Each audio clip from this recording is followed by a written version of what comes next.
I've pulled in some scan picture here, and I'm going to go through and fix each one. So we'll start with this one. You'll notice that it's a little off center. So what I'm going to do first is click on my marquee tool and just make sure you just ignore these. Don't worry about these at all. Just pretend they're not there.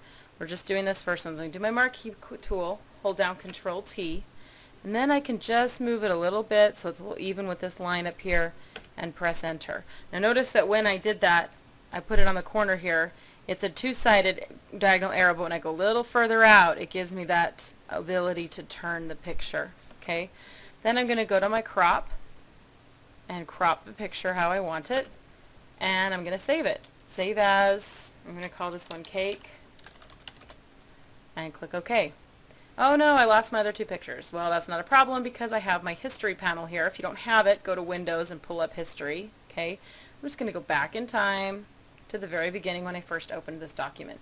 Now this one right here is the next one I'm going to do, and you'll notice it's turned the wrong direction. Now I could do the Control T and flip it around, but it's always hard to get it even. So what you can also do is go to Image, Image Size, or sorry, I lied. Image Rotation, and we're going to flip it clockwise that direction. Okay, and now I can do the step I want to do, like I just showed you. Okay, and I'm going to save this one as Grandma. Okay, and now I'm going to go back to the beginning. Okay, and I'm going to do this one. So this one I'm going to show you how to mess with the color a little bit, because when you scan in old photos, a lot of times they've gotten aged over time, especially if they weren't on acid-free paper, which they never were in the 70s and 80s and even 90s. So this is a very red picture. I need to kind of fix that a little bit. So I'm going to go to Image, Adjustments, Color Balance.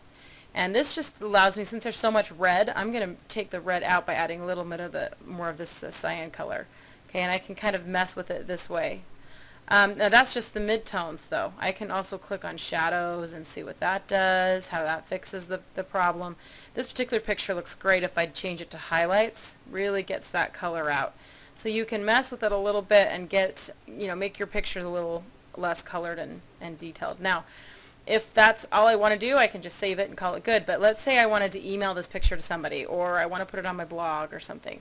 I'm going to go to Image and Image Size. This tells me how big the picture is. If I were to print it right now, it would be on a white piece of paper 3 by 3. That's how big it's going to be. And this isn't that big because it's a scanned picture, 977 pixels in width. I'd probably just leave it that way, but you could make it smaller. I could say I want it 400. Notice that the height will automatically constrain proportions. So when I click OK, it's the same size, just smaller. The proportions are the same. Okay, and then I could save it as a smaller size. So that is how you do that.